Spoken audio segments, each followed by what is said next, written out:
What's up, everybody? I am Roman Gennaro of Empire Sports Talk, and let's talk about the AFC South.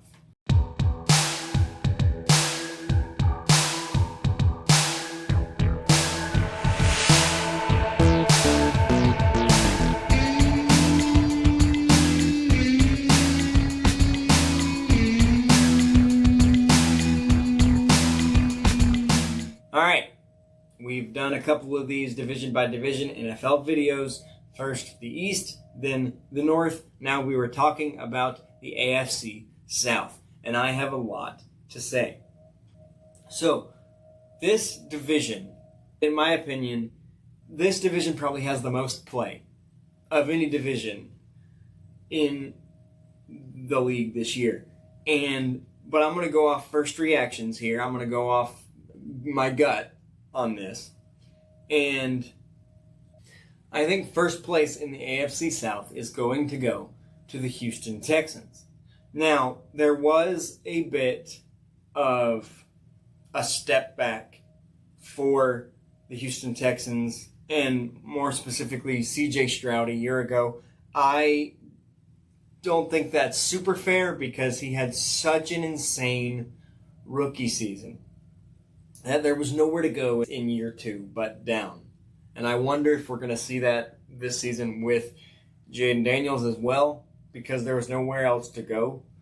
But a large part of that step back was injuries and offensive line. And while they didn't really address the offensive line that much, that could be an issue going forward.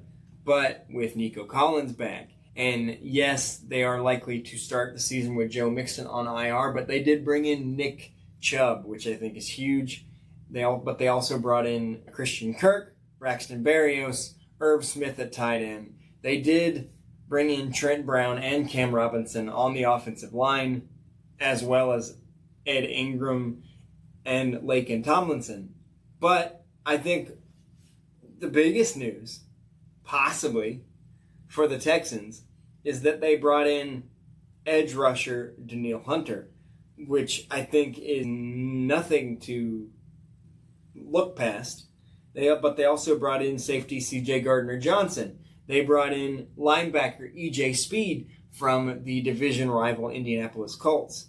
So this team, I think, is learning from their mistakes a year ago and could be something special. They did address their offensive line with their second round pick, drafting, and if I mess up this name, I apologize, Ariante Ursary out of Minnesota. They also addressed several other defensive positions, as well as drafting wide receiver Jaden Higgins in the second round. So I see no reason why the Houston Texans will not improve, and I have them winning this division. I do think it'll be close. I think this is a fairly evenly matched division, all things considered. And so this one could flip-flop. Second in this division, and I'm probably going to get a lot of flack here, especially because I live in Jacksonville. Second in this division, I have the Indianapolis Colts. I have been a lot more bullish on the Colts in the last couple of years than some people have. I have defended the Carson Wentz year. I have sat here and both defended and criticized Anthony Richardson. But if you zoom out from the quarterback position, which has so much attention attached to it, and rightfully so, Indianapolis has a really good roster of skill position people. They did have a significant amount of departures, notably a couple of their offensive linemen, Will Fries, Mark Lewinsky, tight end Kylan Granson, center Ryan Kelly, which is a big one, D lineman Taven Bryan, D lineman Roquan Davis, linebacker E.J. Speed, who I just mentioned, which I think is going to be a huge loss, safety Julian Blackman, kicker Matt Gay. But they did have some significant additions as well. They brought in Daniel Jones on a one-year deal. They re-signed Ashlyn Doolin. They re-signed Mo Alley Cox. They re-signed center Danny Pinter. They brought in Charvarius Ward at the corner position. In the last couple of years, the secondary has been a point of emphasis for the Colts. And there's been a lot of talk about Anthony Richardson and Daniel Jones. A lot of people voicing their displeasure that Steichen has named Daniel Jones the starter going into week 1. But the way that I see it is Anthony Richardson knew this offseason was important. He knew that this was going to be a 1v1 full quarterback competition. And he did not win. And I think probably the most telling moment, probably the moment he lost the job, was the sack against the Ravens in the preseason, where the guy came in untouched. He never saw him, and he got annihilated. And what ultimately, I think that was the play that broke his finger, because it was a glaring look at his weakness. He never looked to his blind side. He never saw the guy coming. He stared down his receiver. He made no evasive moves because he never looked. I think Anthony Richardson is supremely talented. I think his raw gifts are something special. But he knew this was the most important camp, probably of his career. And he did not beat Daniel Jones. And I've said this before, and I've said this for 2 years. Anthony Richardson's gifts, as I said, are phenomenal.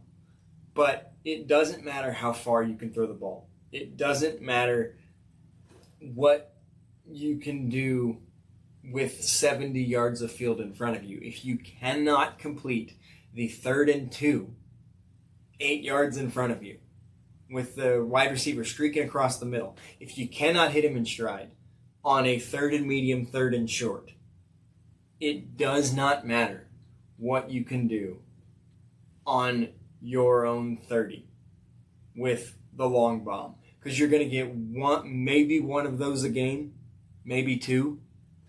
But if you're getting 6 to 7 3 and outs because you can't hit 2nd and 5, 3rd and 4, because you can't hit the easy ones. And yes, there were a lot of drops. But there were also a lot of misses. Even in camp, when they were showing off both Daniel Jones and Anthony Richardson's plays in slow motion to make them look good, you could see how much the receivers had to stretch to catch the ball. And with a weapon as impressive as Tyler Warren is, their first round pick, you got to have a guy that can just put it on receivers. And Daniel Jones is not flashy, but I think Daniel Jones can do it a lot easier than Anthony Richardson. And there's a lot of Daniel Jones haters out there. I get it. His career record is 24-44-1. But then again, it was the Giants. It was the Giants in a tough NFC East. So, yeah, it wasn't good. But it wasn't entirely his fault. And I think as much flack as I've given Shane Steichen, he is a quarterback guy. I think he can get enough out of Daniel Jones this season to make it their bridge year, and whether they go in the draft for a guy like Drew Allard or Cabe Klubnik or any of the guys that have been attached to them, I think they think that they messed up 2 years ago taking Anthony Richardson, and Daniel Jones is the bridge to their new future, whatever that looks like. I don't think this is a playoff team. I think the AFC South is a one playoff team division, but I don't think we're giving the skill positions enough credit, and I think we're overlooking just the importance of, as Gardner Minshew showed with them 2 years ago, as Joe Flacco showed with Cleveland, not so much with the Colts last year, the importance of just having a quarterback that can just get the ball to your receivers. I mean, we're so enamored by the physical gifts of Josh Allen, of Patrick Mahomes, of Lamar Jackson. That seems to be the first thing we look for. But when you compare a guy like Lamar Jackson to a guy like Anthony Richardson, who they have the same abilities when it comes to running the ball and athleticism, you see the glaring difference between let's just get him the ball and the importance of that. And I think that the clock has run out for Anthony Richardson in Indianapolis. And I think that Daniel Jones' ability to just get the ball to his guy, it was what won it out. Consistency. So what that ends up translating to in the regular season, we'll find out. I don't think it'll be at the playoffs this year, but I think they are better than... I think the full roster is better with Daniel Jones, and I think they're going to be pesky to some teams come playoff time in terms of those teams getting in. I don't think they'll be a playoff team, but I think 3 weeks out, when they got teams on their schedule that are, win and you're in, I think the Colts could be a problem. And I'll say it now, I have a list of bold predictions up on EmpireSportsTalk.com, but I'll tell you now, I'm not going to be surprised if by week 10, 11, 12 into the season, if Riley Leonard is not starting in Indianapolis. There is a chance that Riley Leonard is the future of this team. He has performed very well in camp while all eyes have been on Richardson and Jones. People have started talking about Riley Leonard. Wait a minute. There was even an article the other day, and the headline read, Riley Leonard is not better than Daniel Jones or Anthony Richardson. Right? So I would not be surprised if Riley Leonard is the starting quarterback of the Indianapolis Colts at some point during the second half of the season.